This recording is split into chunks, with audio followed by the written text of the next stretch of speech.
জাহান্নামের আযাব সহ্য করতে পারবা না। আমার আল্লাহ যখন বান্দা তুমি দুনিয়ার থেকে বিদায় হয়ে যাইবা, কেউ দৌড়াইবে তোমার বাঁশ কাটার জন্য, কেউ দৌড়াইবে গরম পানি গোসলের ব্যবস্থা কর, আবার কেউ বলবে বাঁশ বাগানে কবরটা খনন কর, আবার কেউ দৌড়াইবে জলদি করে ইমাম সাহেবের খবর দে জানাজাটা যেন পড়াইয়া দিয়া যায়। বান্দা যখন দুনিয়ার থেকে বিদায় হইয়া যাইবা, হাসরের ময়দানে যখন হাজির হইয়া যাইবা, তোমার আমার জানাজা পড়াইয়া যখন কবরের দেশে নিয়ে যাবে, ওই কবরের আযাব বান্দা কেমন কবরের আযাবটা জানোনি? আমার মায়ার নবী বলেন, কেউ যদি কবরের আযাব দেখতো জীবনে সংসার করতে পারতো না। আল্লাহর নবী বলেন যে সর্বপ্রথম পৃথিবীর থেকে যখন তোমরা হাসরের ময়দান, যখন ওই কঠিন দিনেতে উপস্থিত হইবা, তখন আল্লাহ তাআলা সর্বপ্রথম নামাজের হিসাব নেবে। কি এর হিসাব? নাকে কয়বার মাইল ফিট করতে পারছি এই হিসাব নেব। হ্যাঁ, নামাজের হিসাব। আল্লাহ একক যে আল্লাহ, আর কার জন্য নামাজটা পড়ব এটাও আল্লাহ কি জানাইয়া দিয়েছেন কোরআনের মধ্যে। আল্লাহ তাআলা বলেন, ইন্না সালাতি ওয়া নুসুকি ওয়া মাহইয়ায়া ওয়া মামাতি লিল্লাহি রাব্বিল আলামিন।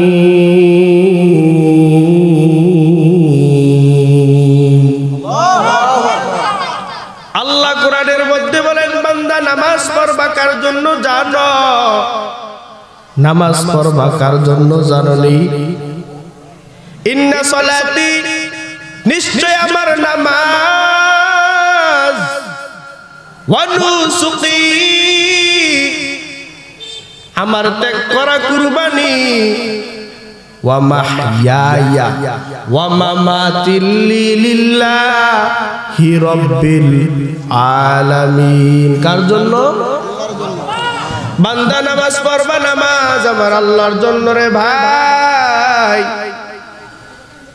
5 ওয়াক্ত নামাজ আমার আল্লাহ ফরজ যে বানাইয়া দিয়েছেন, আমল করতেছেন বান্দা, কিন্তু একটা বারের জন্য চিন্তা করছেন নি নামাজ যে পড়তেছেন, আমরা নামাজ পড়ি, আপনারা নামাজ পড়েন, সাধারণ পাবলিক নামাজ পড়তেছে রে ভাই, কিন্তু একটা বারের জন্য চিন্তা করিয়া কি দেখছো আমাদের ভিতরের ঈমানটা ঠিক আছে নি? নামাজ তো আল্লাহর জন্য পড়তেছি, অথচ আমাদের ভিতরে ঈমান খবর কি? ও ভাই, আমাদের নামাজের ঈমানের খবর কি? একটা বারের জন্য তাকাইয়া দেখো, নামাজ, এ ভাই নামাজ পড়তেছি, আল্লাহর জন্য নামাজ পড়ি না, দেখানোর জন্য নামাজ। নামাজ কার জন্য পড়ি আমরা? আল্লাহর জন্য। যদি আমরা নামাজ পড়ি, তাহলে আমাদের ভিতরে একটাই গুণ থাকতে হবে, সেটা হলো সব সময় আমাদের ভিতরের ঈমান তাজা থাকতে হবে, আমরা তাওয়াক্কুল রাখতে হবে আল্লাহর উপর। কিছু কিছু মানুষ আছে, বান্দা তাকাইয়া দেখো, নামাজ পড়তেছে তো পড়তেছে শুধু মানুষ দেখানোর জন্য, ঠিক নেই? আমি বড় পাক্কা মুসল্লি, আমি বড় ইমানদার, আমি যদি নামাজ পড়ি মানুষ আমারে বলবে আমি ভালো, আমি নামাজি বান্দা। এই কারণে বান্দা নামাজ পড়তেছে, কিন্তু মূলত উদ্দেশ্য আমার আল্লাহ বলে দিয়েছেন, ইন্না সালাতি, ও বান্দা নামাজ পড়বি আমি আল্লাহর জন্য,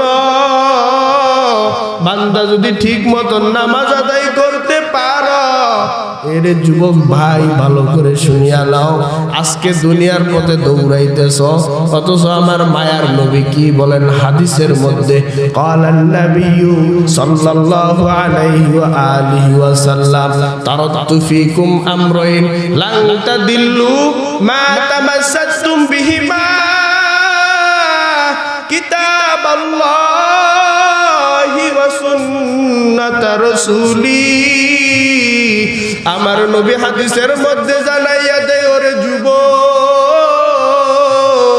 ভালো করে শোনো, দুনিয়ার মধ্যে চলাফেরা করতেছ, দুনিয়ার মধ্যে হাঁটতেছ, দুনিয়ার মধ্যে যেই দিকে যাও না কেন, বান্দা একটা কথা সব সময় মনে রাখবা, আমার নবী বলেন, ওরে যুবক ও দুনিয়ার মানুষ,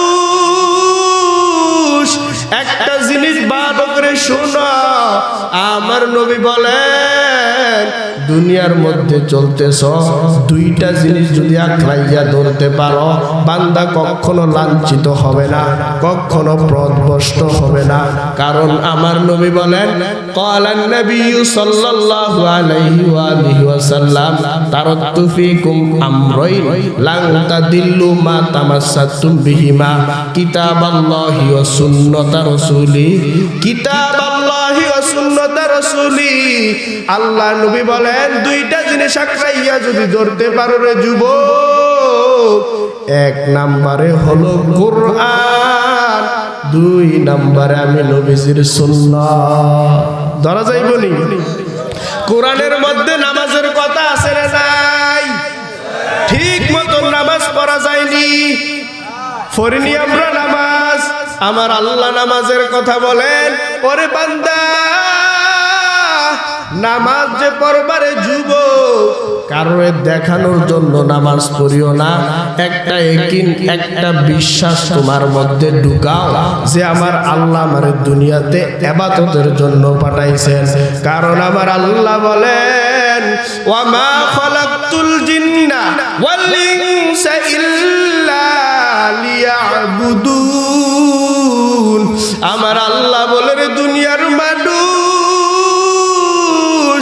আমি আল্লাহ কেন তোমাদেরকে পাঠাইছি জানো? ওয়া মা খালাকতুল জিন্না ওয়াল ইনসা ইল্লা লিয়াবুদুন। আমি আল্লাহ দুনিয়াতে মানুষ আর জিন সৃষ্টি করলাম একমাত্র আমি আল্লাহর ইবাদতের জন্য। ঠিক নেই?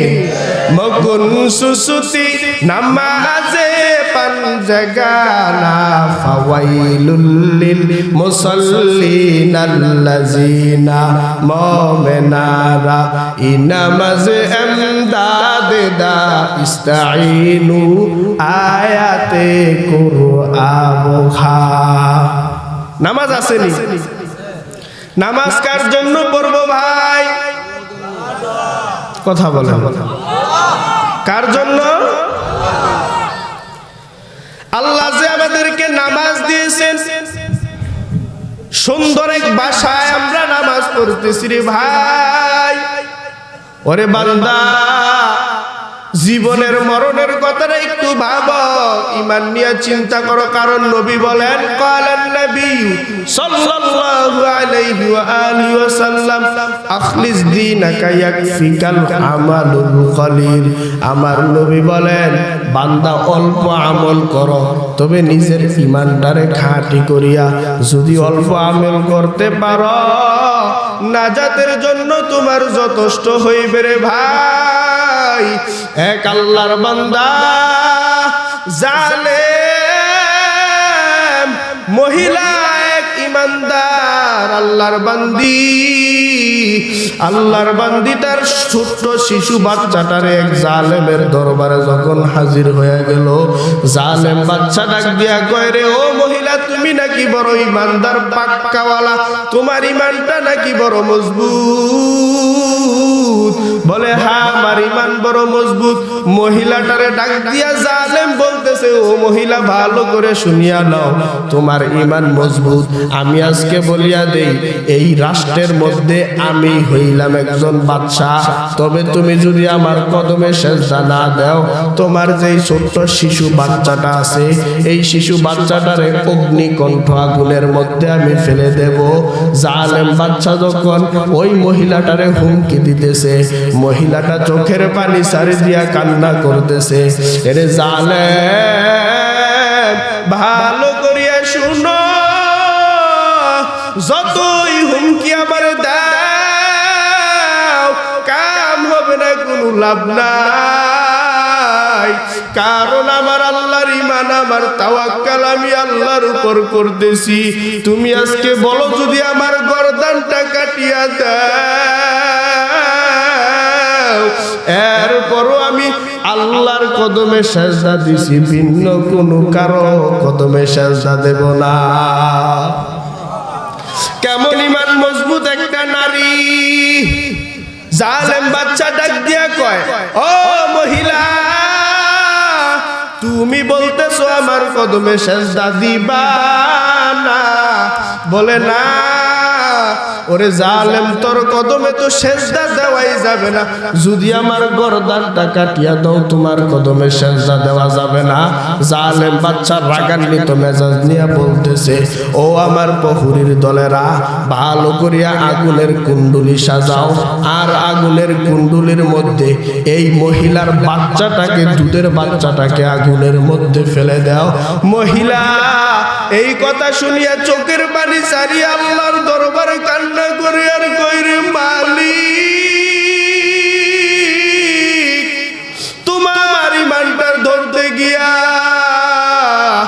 আজকে আমার ছোট্ট দুধের বাচ্চাটারে আমি বুঝে আগুনের মধ্যে পালাইয়া দিতেছি। ওরে আল্লাহ,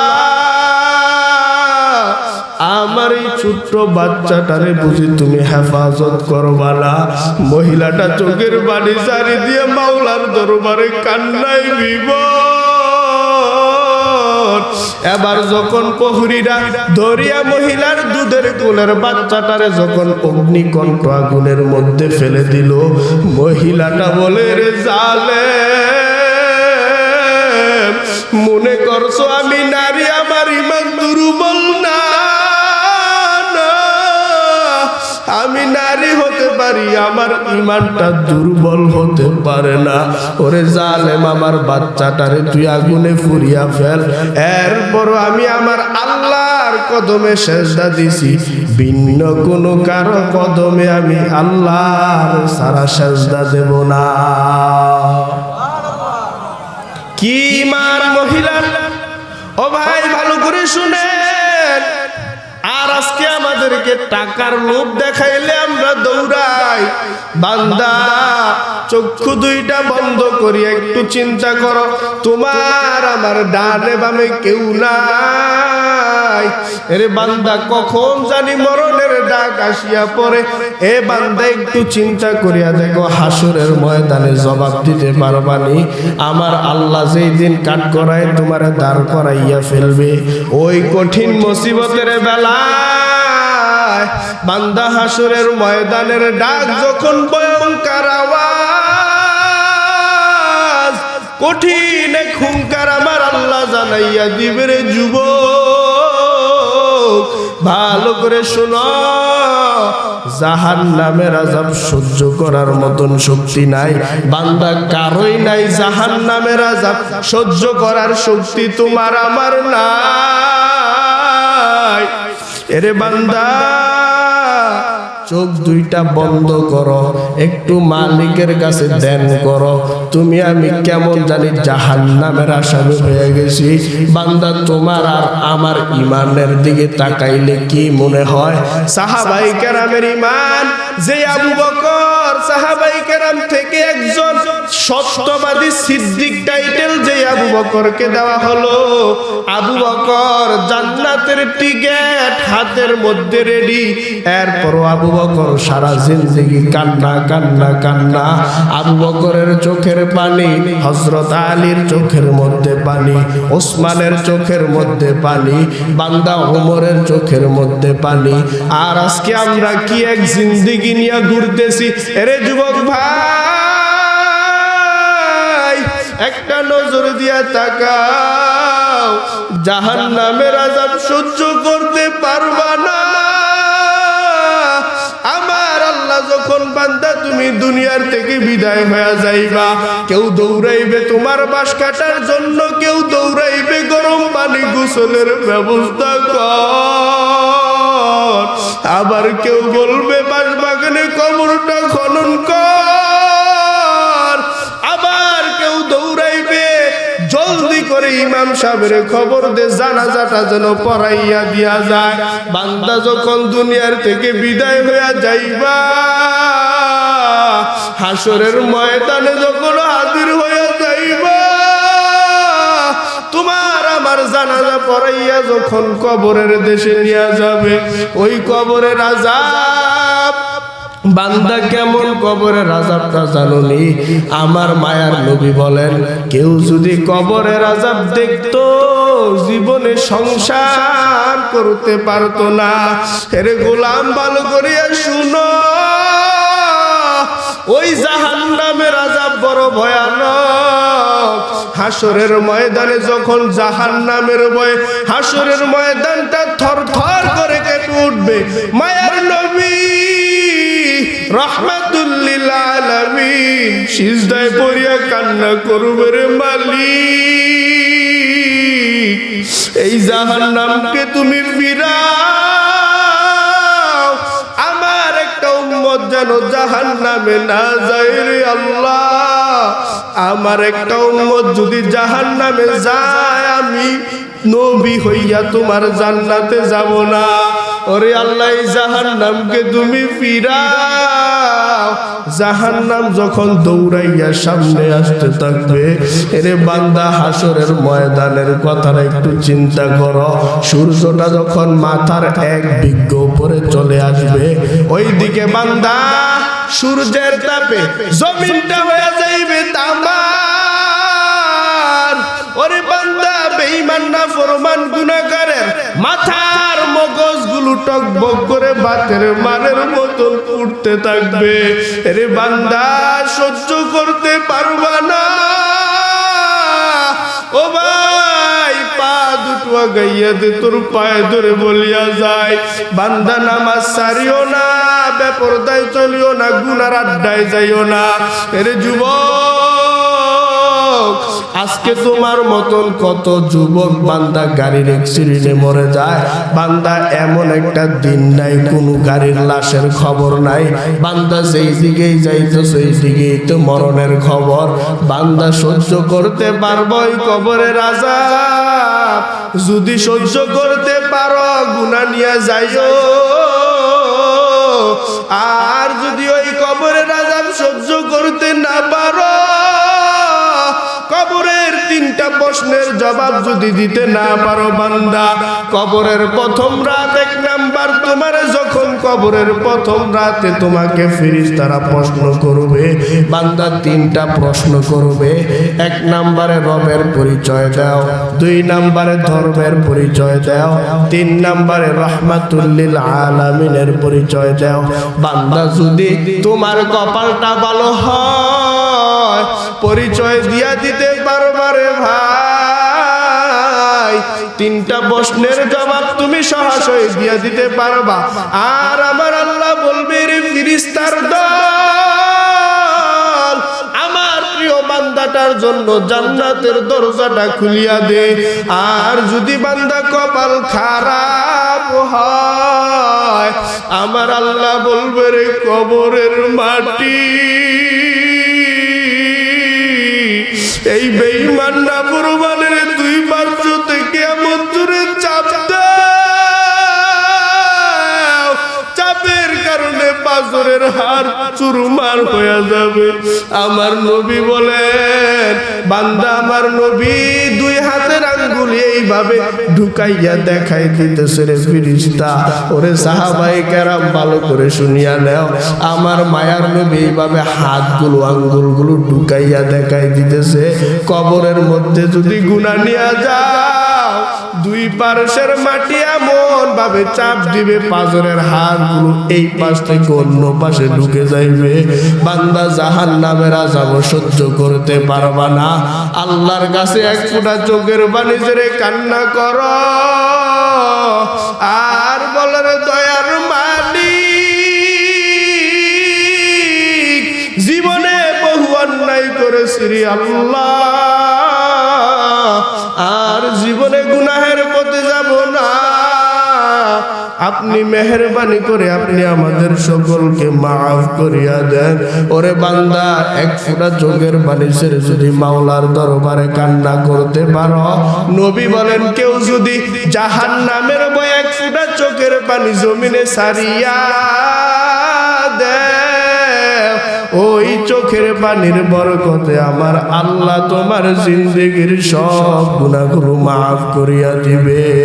অন্য রিওয়ায়াতে আমার নবী বলেন, কেউ যদি এক ফোঁটা জাহান্নামের ভয়ে এক ফোঁটা চোখের পানি ছাড়িয়া দাও, আমার আল্লাহ তোমার জন্য জাহান্নামকে হারাম করে দিবে।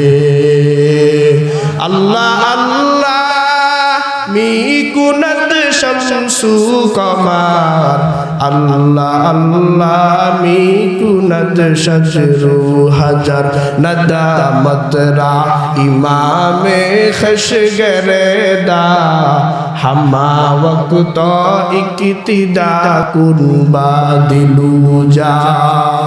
এরে দুনিয়ার মুসলমান, ও বৃদ্ধ বাবাজি ও যুবক ভাই, একটা নসিহতের উপর জিন্দেগিটা চালাইয়া নাও। বান্দা, যতই আমরা গুনাহের দিকে দৌড়াই না কেন, সব সময় মনে রাখতে হবে আমার আল্লাহ আমার সাথে আছে। ঠিক নেই? সব সময় কার তাওয়াক্কাল করব? বলে না, কার? আল্লাহ। নামাজ কার জন্য পড়ব? নবীজির হাদিস শোনাইছি না, যতই দিকে দৌড়াও না কেন, কিয়ামতের ময়দানে সর্বপ্রথম হিসাব নেওয়া হইবে কার? সর্বপ্রথম যে হিসাব নেবে, কিসের হিসাব? নামাজের। কারণ নবীজি বলেন, আউয়ালু মা ইউহাসাবু বিহিল আবদু ইয়াউমাল কিয়ামাতিস সালাহ। হাসরের ময়দানে সর্বপ্রথম কিসের হিসাব নেওয়া হইবে? নামাজের। নামাজ পড়ন যাইবনি? নামাজ পড়ন যাইবনি?